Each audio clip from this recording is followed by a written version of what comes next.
Herzlich willkommen. Welcome to this discussion about democracies, autocracies, about the dangers for democracies we're exposed to at the moment. And I would like to welcome Omri Boehm and Anne Applebaum to the stage. Welcome.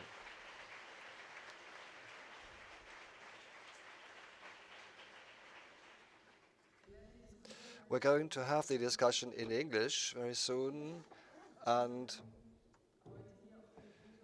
on this stage we'd like to explore the risks for democracy, but also give you an outlook of as to what we have to work on, what we have to focus on. Omri Boehm and Anne Applebaum, Omri Boehm.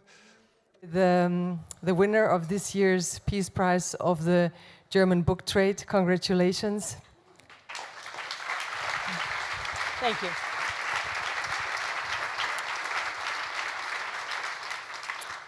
Omri Boehm, the winner of it's such a strange translation, Winner des Preises, des Leipziger Preises, der Buchpreis für Europäische Verständigung, European understanding, but I think the translation shows that there's a lot of work to do in terms of making us understand each other.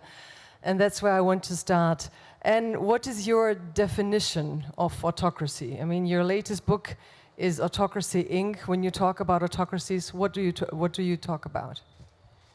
So I am talking about political systems, leaders, sometimes ruling parties. They can be different, they can have different ideologies, but they are all systems in which the ruling person or clique or clan wants to rule without obstacles, without checks and balances, without independent courts, without the rule of law, without independent media or independent information systems. They want to do so in order to be able to act with impunity, sometimes in secrecy. And for them, the enemies are either internal or external, are the people who speak about transparency, the rule of law, rights, human rights, as well as democracy. So it's not just about democracy, it's about preserving a system in which they can protect their influence and their power and their money, and in which no one else is allowed to question or complain. Vladimir Putin has a very particular definition of sovereignty, which he's spoken about before. And sovereignty, he believes, only certain countries have it, and those who have it are allowed to do anything they want. So sovereignty means you can invade another country, you can build concentration camps on occupied territory, you can kidnap children, and you have impunity. Omri, just so we have a basis for everything we will be talking about later, how is your observation and definition of autocracy and the dangers to democracy they present? I don't think I have much to add to the concept, but to agree that the question of the rule of law or the rule by law, a term that I also find in Anne, and I've used it myself, really marking the difference. The relation between sovereignty and the rule of law, I think, needs to stand at the center. Whether a government has a right basically to do whatever it aspires to do, because rather than subscribing to the rule of law, it is using the law in order to rule, and also questions, for example, international law, international institutions, and so forth. There's a new democracy report by the Swedish V-Dem Institutes saying that more and more people worldwide are living under autocracies.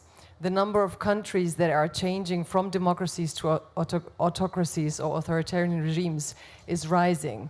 So if we look at this phenomenon, we once thought that democracies would be the role model for the world. That democracies are the most attractive concepts for both capitalism and civic society. So what has happened from your perspective that the rise of authoritarian regimes seems to be the tendency of the future?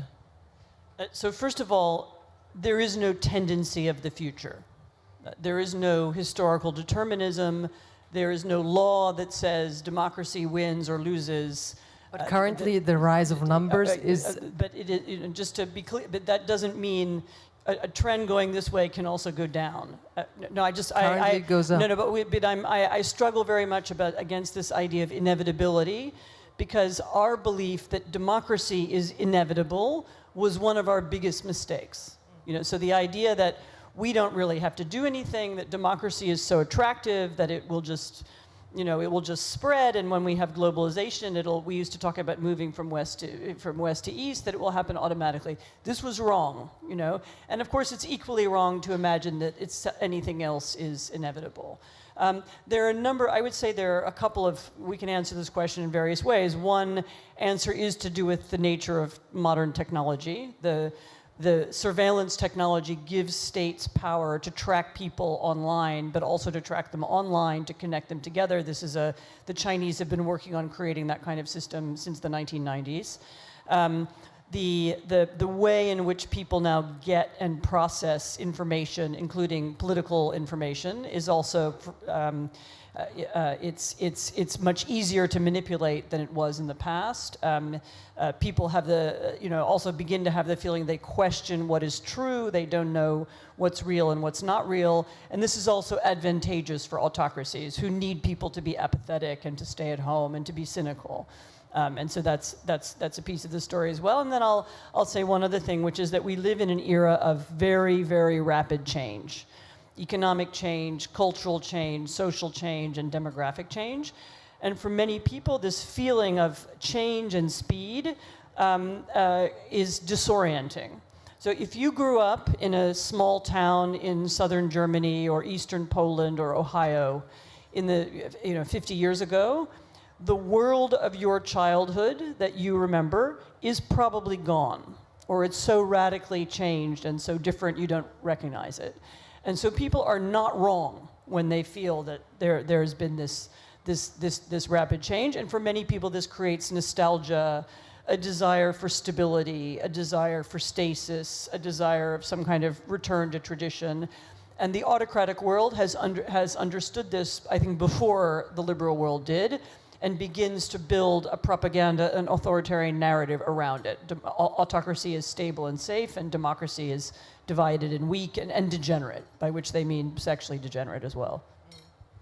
Omri, if you look at this, if we say there's no tendency for the future, but we're creating the present, and then the study says that there are more people living under autocracies. What do you think? What is it? And just described the overwhelming speed of changes. What is your observation for the reasons of the change? First, I completely agree again, maybe it's not good for the drama, that I completely agree that we should not be speaking about a tendency of the future. However, I think that once we start asking ourselves philosophical questions about what it means to adopt a different perspective, I would argue a perspective of actors rather than ones who describe processes. So we actually take the position of those who are supposed to act in order to prevent the demise of democracy and so forth. Very difficult questions arise, and it's not clear to me, this is too short a conversation for that our philosophies are capable of giving us convincing accounts of that perspective where we think of ourselves as actors. But I put that aside. I think that one thing that came up in what Anne was saying was a certain relation between content and form. There is, on the one hand, the form of rapid change, of the attacks on international law, the rise of sovereignty and so forth. But we need to look also at the content of what this form is answering to. And that is very much, to use a buzzword, hopefully not a Kampfbegriff, identity. The loss of a certain form of life, that people feel democracy, the rule of law, in a global era, does not defend. People feel that in order to defend certain forms of life that are tied to identity, the notion of sovereignty needs to make comeback. The notion even of ethnic sovereignty, something that's very different from Western concepts, if we ever stood by them, of, say, citizenship, rule of law, and international law. And people are seeking, I think, to replace even those concepts which they feel are a threat to their identity and their forms of life by something else, and thus we find sovereignty suddenly making such a comeback.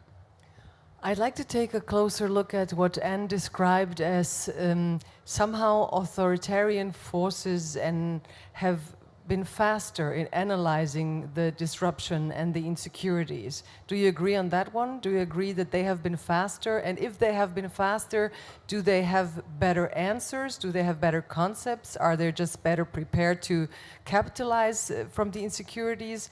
And what can the liberal world do to sort of get back on eye-to-eye level, or even be ahead of that?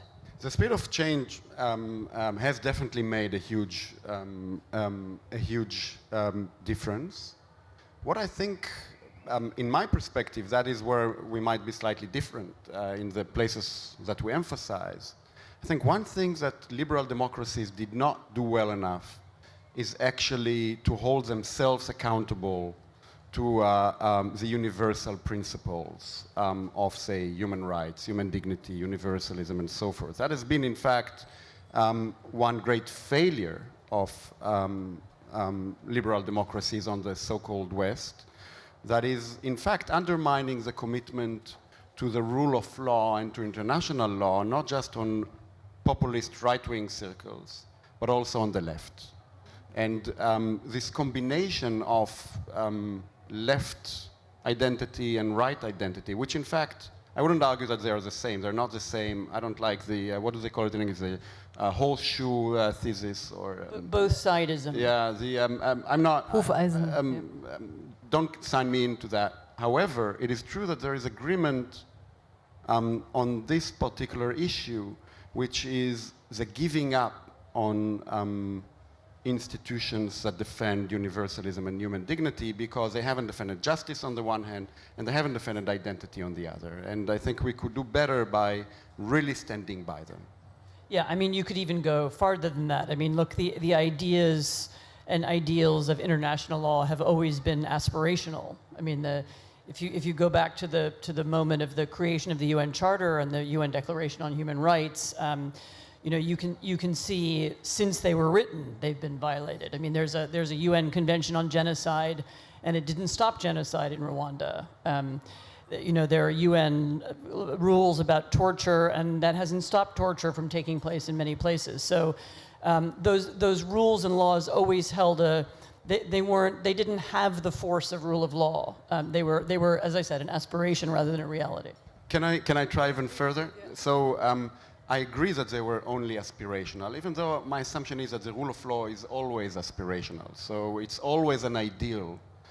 I worry not so much about the fact that this ideal was never achieved, as much as by the fact that I'm not always certain that it was genuinely attempted. And by that I mean that, and that relates to something I said earlier about whether we can actually take ourselves from the perspective of actors.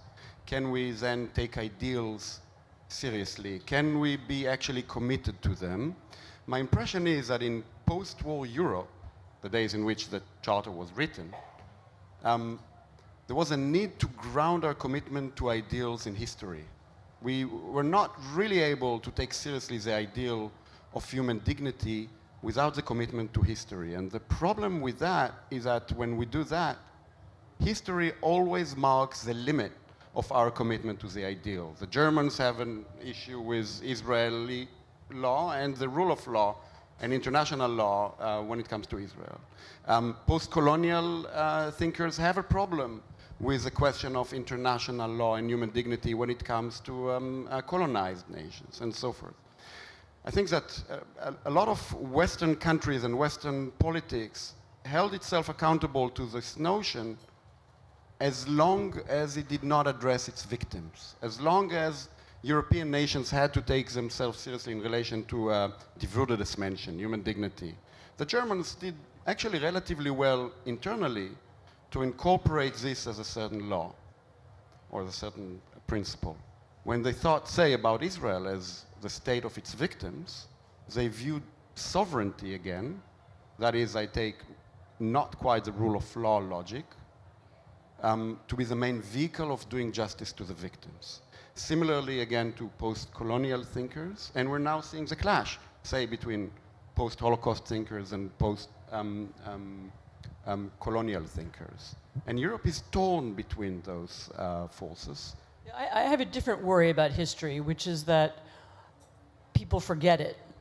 And when the generation that really remembers it passes, then you begin to have this possibility of myth and fantasy dominating people's historical memory. So if you're rooting your legal system or your political system in a particular historical moment, then it will eventually be challenged. Challenged, yes, and abused. And the combination between them, again, poses a limit to our commitment to this universalism. So I think our task, I don't want to speak for you, but our task is to keep those commitments by a certain critique of the abuse of memory. But consider this analysis, and if people see this loss of credibility in our own values and these universal values, how can still, I mean, the majority of us understand the attraction that authoritarian regimes present to people, because in another way they should be, why are people, you said it's apathy, but how can we better understand the let's put it simply, the pull factor of authoritarians? So I was asked this last night at another event, and I didn't say it, but I'm going to say it now. Germans don't understand the attraction to authoritarianism. Not anymore. So look, you just said that people forget, so people forget. So okay, it's good to try to explain it so they become aware of it. I think. So first of all, most human societies since the beginning of recorded time have been what we would now call autocracies. They're monarchies, or they're warlords, or they're the exception and the unusual society are the liberal democracies. There are very few of them. When they've existed in history, they haven't lasted very long. I mean, if you look back over thousands of years, it's also the case that everybody who ever thought deeply about democracy or creating a democratic system knew this. So when you read the American, what we call the founding fathers, the people writing the U.S. Constitution, what are they talking about? They're talking all the time about how do we prevent the rise of a demagogue? We know there will be, Alexander Hamilton has it, I don't remember the exact quote, but there's a quote about a man will come along and he will promise things to people and people will follow him, and how do we create a political system that will avoid it? And actually the reason why they thought that is because they were all, the history that they knew was the ancient Rome. They were reading... Right, and that's what's interesting for me. They knew that history. They knew the history of Rome and Greece. But now we have a history of democracy as well. So why are people not trained into more democracy? So the lure of authoritarianism has always been there. It's an idea of homogeneity, stability, security, tradition. Those are very, very powerful things. And, of course, if you look closely, particularly at modern democracies, if you look closely at Russia, it's, of course, this is a lie. Russia is not a happy or stable or traditional society. Particularly, it's not homogenous. It's not Christian, as it's sometimes advertised. It's very multicultural. There's a part of Russia, Chechnya, which is a republic of Russia, which is partly ruled by Sharia law. So it's a fiction. But nevertheless, it's a fiction that appeals to people, and it appeals to people, as I think, especially in these moments of great change. But it has always appealed to people. It appealed to people in the 1930s. It appealed to people in the past. So what we should be, the way we should think is of assuming that this is the case, as Alexander Hamilton and James Madison did. And then think about how do we structure our institutions to make it less likely that appeal will win the argument, but also, for the people who feel this appeal, how do we bring them in and make them comfortable in the liberal world? And that's probably the part of the story that has where there's been a lot of failure. I mean, that leaders of liberal democracies didn't have the imagination to think that this could happen. And even as there were signs, I mean, I think, back in 2017, I worked on a project that looked at Russian influence in that year's Bundestag election. And we traced, it doesn't matter what, we looked at Russian propaganda campaigns, which were mostly, and then in East Germany and also among Russian speakers in Germany. And we wrote a kind of report, and we took it to Berlin after the election, and really almost nobody was interested. And this is because they're just, the imagination that something like that could be successful wasn't there. And so maybe it's important that we understand this is possible and begin to think about what to do. Omri?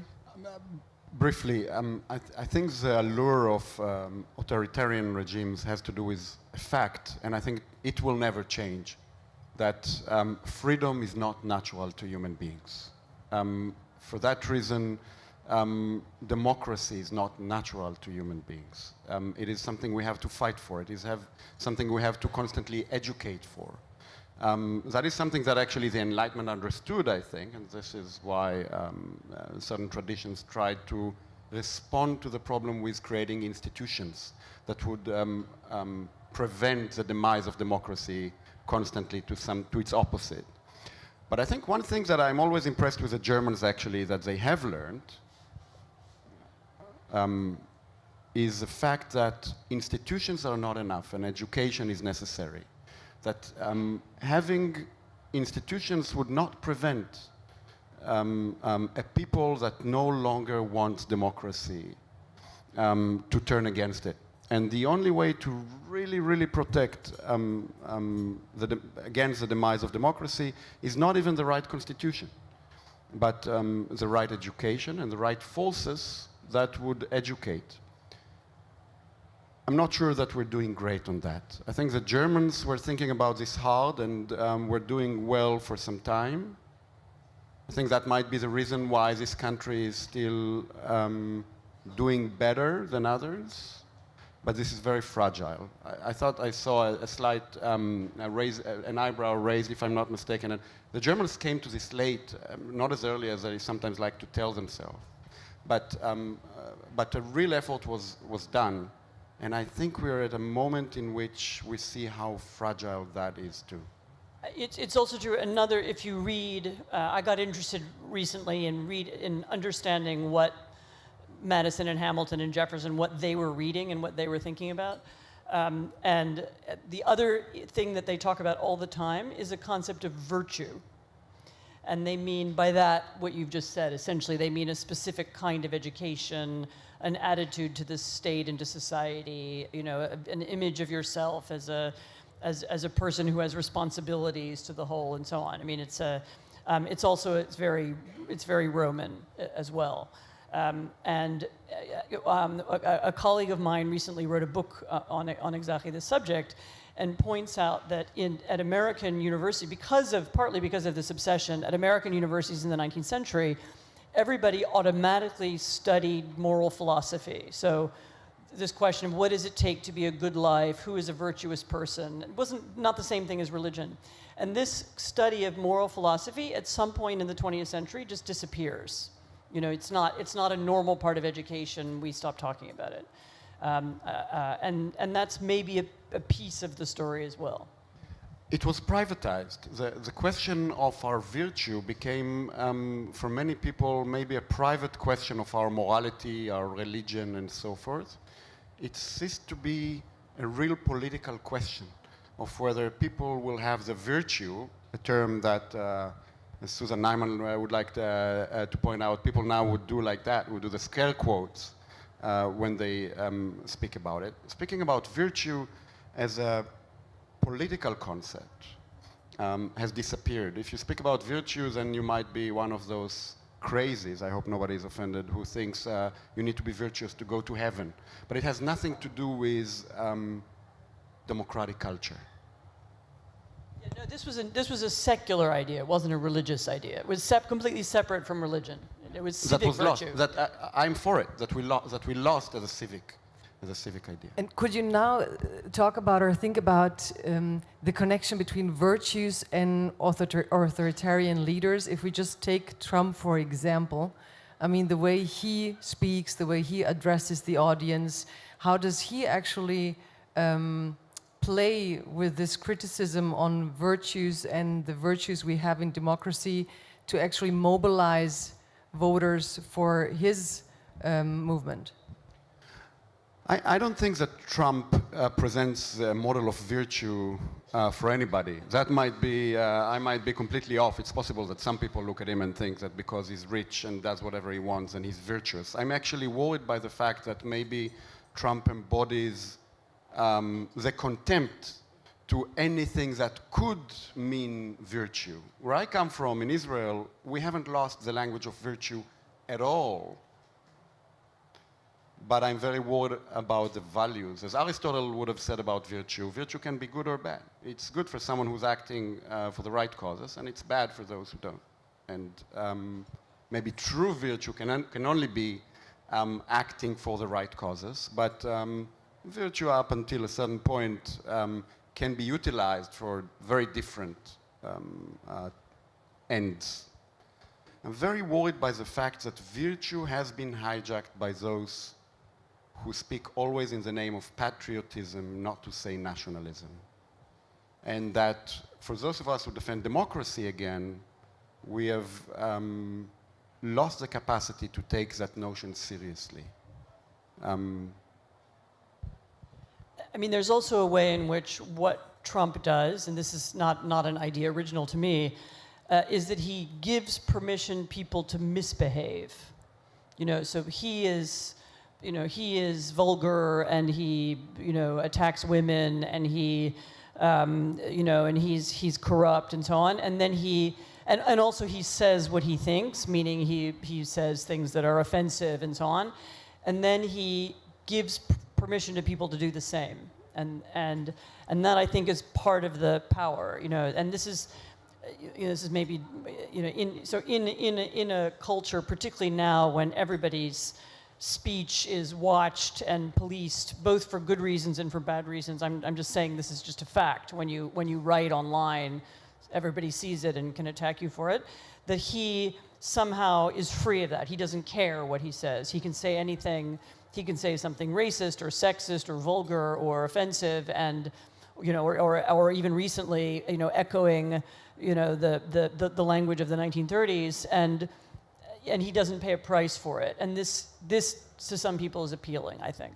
Maybe interesting as a footnote, John McCain was, in a way, I probably would not have voted for him, but in a way was an embodiment of, as the image of virtue at least. And it's very interesting to think about that difference between a Trump and a McCain. Absolutely, but I think listening to both of you, I was wondering whether if Trump's appeal is also that he's breaking with those values, or for some people he represents like we don't have to be under those high moral standards, we can free ourselves from it. Does that mean that we impose too high moral standards on many people? If you say it's about education, maybe it's hard to speak about people, but maybe there's an atmosphere in the debate, in the public discussion where people just feel overwhelmed and where they think Trump is freeing themselves, and is that the appeal, that maybe democracy is just too much for people in these times? So Trump is appealing to a particular definition, and there's an old tradition of this in US history, a particular definition of freedom. There's a definition of freedom that's very American, which is about freedom from the government, freedom from the federal government, freedom to break the law, freedom to hold slaves, freedom to take land from the Indians, freedom to leave the East Coast and travel to the West where you can do what you want. And this is a tradition of freedom that is old as the United States. I mean, it's always been there.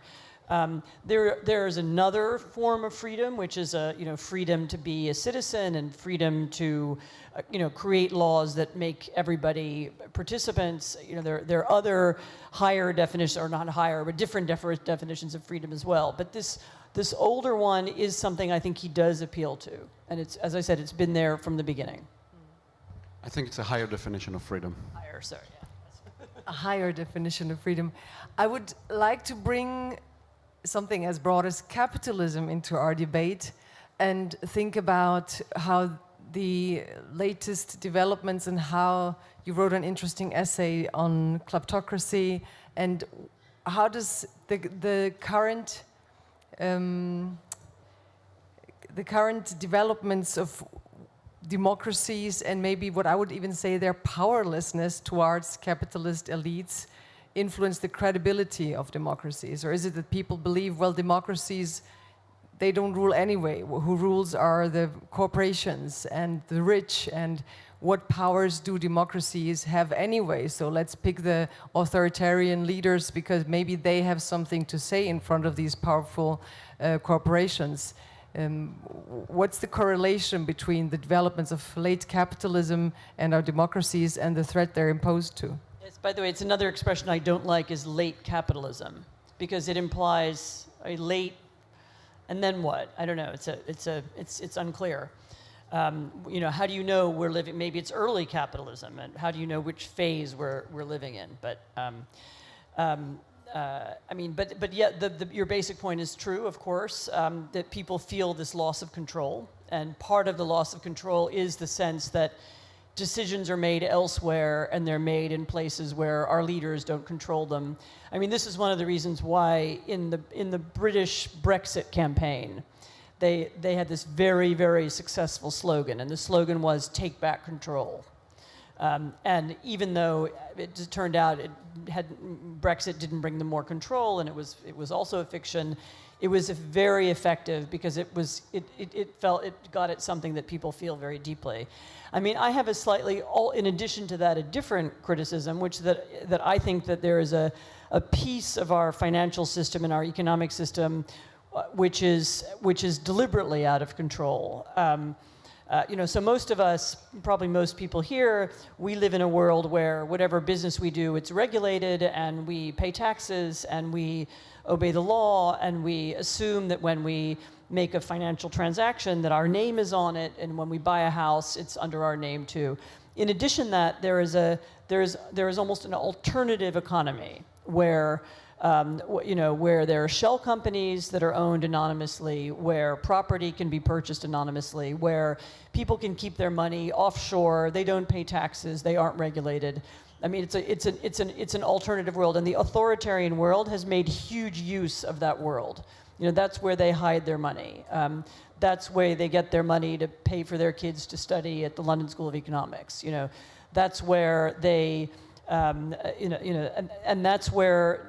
You know, if you look at illicit funding of political campaigns or propaganda campaigns, they also almost always come through this world. Recently, there was a really quite amazing story of there's a group of YouTubers in Tennessee who were being paid by RT, by the Russian state television, to produce videos. About which, by the way, this was revealed, and they seem to be not ashamed of this at all. But I noticed that the money that was coming to them was coming through a series of shell companies. So there is, as I said, there is this alternative kleptocratic world, which we don't need. We could end it. You know, people sometimes act, it's a little bit like regulating the internet, which is a whole nother problem, but people act like these things it's like a natural rock formation, you know, or a coral reef, you know, oh, there's this world of kleptocracy and it's out there. Well, no, I mean, this world exists because of the regulations that we made that allow it to exist, and we can change the law and make it illegal, and then it's illegal. Omri? Yeah, I mean, we've known for a long time that there is a certain clash between democracy and capitalism. And for a long time we thought that this clash has to do with social justice, and we're seeing more and more that it's not just about social justice, that it is about the viability of democracy itself, that once we allow certain inequalities in the system, then people can actually buy it, can actually hijack control, if you'd like. Now, I don't know that we want to reclaim control, that would be dangerous, but we want to ensure democracy. And we might discover that to ensure democracy, we have to change even constitutions in order to prevent certain systems from letting some individuals control our democracy. In fact, Anne, I thought, had a suggestion. I can't remember if this is for international law, to have those who open bank accounts never under false names, never under company names and so forth. Just that little thing in international law, if I understand you correctly, would already make and domestic, of course, everywhere. but yeah. That, people, you create a company, your name should be on it. You know, then you're identifiable, and what the company does is somehow your responsibility. And actually, by the way, for the majority of companies, that's true. And in fact, most small businesses people put their names on the shop front. I mean, it's but there is a practice in in international finance, in addition to have they're called shell companies. And why do we need them?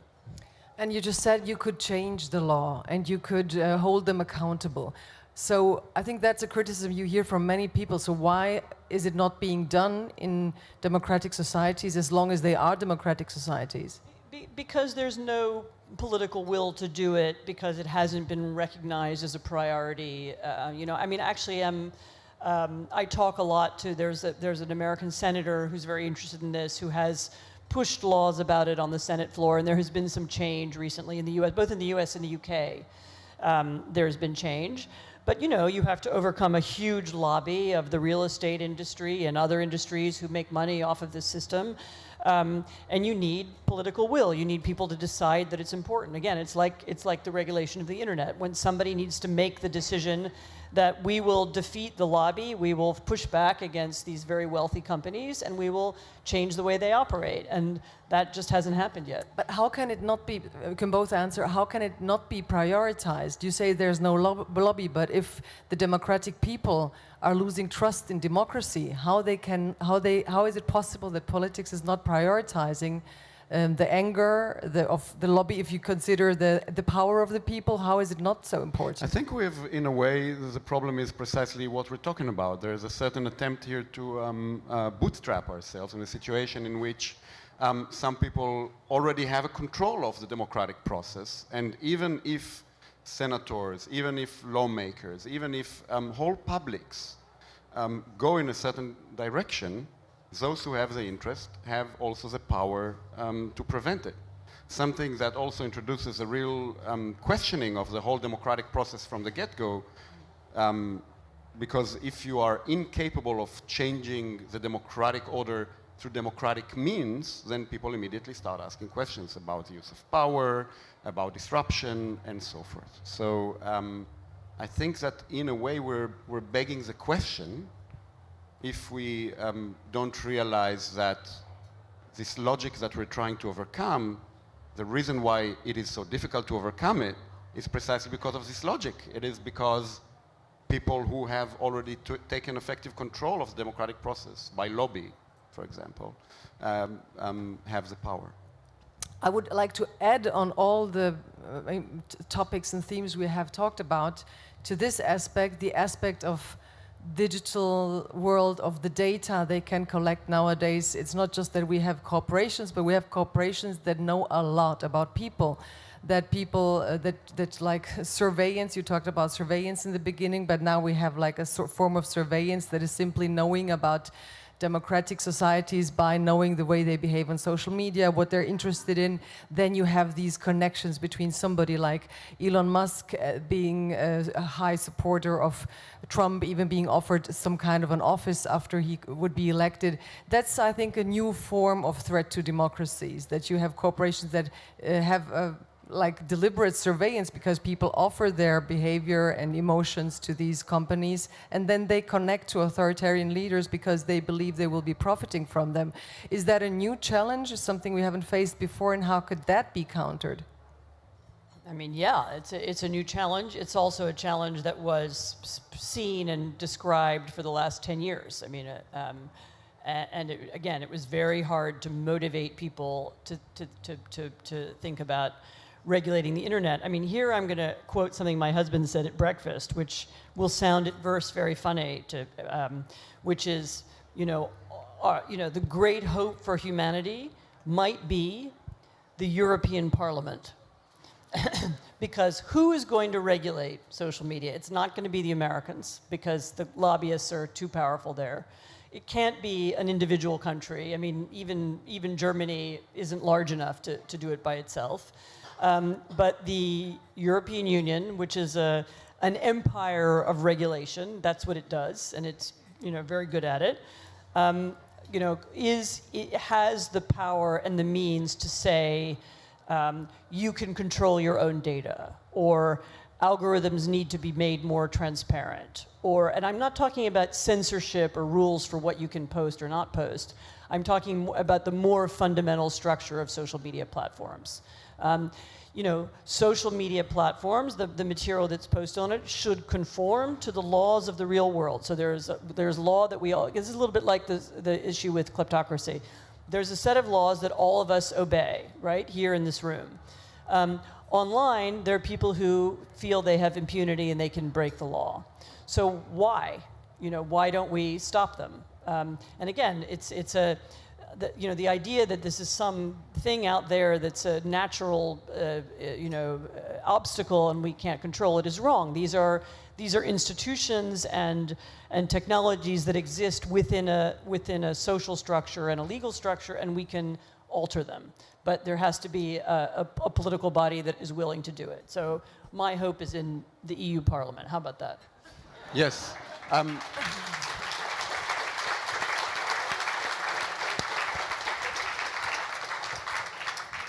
I hope it does. I think the reason why it is this hope is exactly that this is what it is. It's a European Parliament that has questioned sovereignty, that does not subscribe to a centralized notion of sovereignty.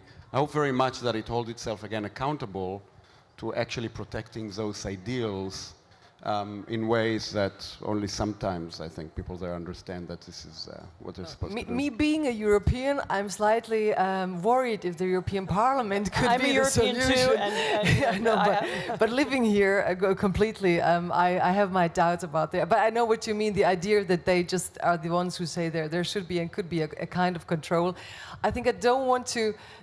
What really strikes me in our conversation is that so many things have already been said. I mean, one can say by whatever you answer, we think we've been shouting these things out into the public since 10 years at least. There's been so much debate about it. There's been so many ways to inform the public. Your books have been widely read and discussed. So is there a way for democracies in danger of becoming authoritarian to get out of the apathy? I like that you used apathy in the beginning, because I think that is really one of the sharp and sad diagnoses of our times, that there's apathy. People might not feel that they can do something about it. What could be, because we're coming to the end of our conversation, a way to bring democracies in danger out of apathy and make people aware that it's them who can defend or fight for democracies? I wonder, I think that one thing that takes people outside of their apathy is, again, patriotism and nationalism. Those are emotions that are very strong, and when people are called to act on them, they very often do that. I think one of the big questions that I ask myself, I know my answer, but it's far-fetched, is a question whether the commitment to cosmopolitanism, to the European Union, to those institutions, whether this type of commitment can get people out of their apathy and cynicism. And I actually am a believer in that. People sometimes say, how can your cold rationalism get anybody out there to actually act? Nothing in reason, nothing in truth has the emotions that go into a motivation of action. And I think this is completely wrong. Think of a sentence, we hold this truth to be self-evident. This is not just a rational sentence, it is also an emotional one. Germans should know this. Die Würde des Menschen ist unantastbar. Can people actually feel that those things are worth fighting for? If we can convince them of that, not just of their national sovereignty, defend the motherland, I don't know, then there is a chance. But that is as far-fetched as hoping that the European Parliament will save us.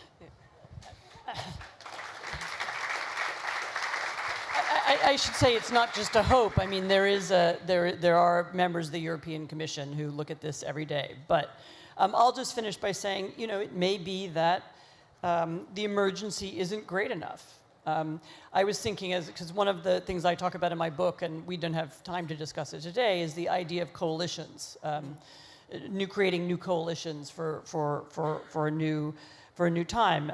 Look, there was no coalition to fight and defend Ukraine and to supply weapons to Ukraine before February 2022, and then afterwards there was. There are 50 countries who contribute to it, not just Europeans and North Americans, but people from all over the world. It has a lot of complexity. There are different countries doing different things. It's an institution that sprang up in response to a crisis. It's called the Ramstein Group sometimes, or sometimes just the coalition. It may be that we haven't hit the moment of emergency in which whether it's the center-left and the center-right who need to work together, or whether it's different series of countries who need to work together, or Europe and Asia who need to work together, the European and Asian democracies, we haven't been forced to do it. So maybe the thing that will make us realize that it's time to act just hasn't arrived yet. So let's hope for a state of emergency so we can act. Thank you very much for joining our discussion and thinking along, and I hope it activates a lot of your thoughts on democracy. Thank you for joining us. Thank you for discussing with us, Anne Applebaum and Omri Boehm.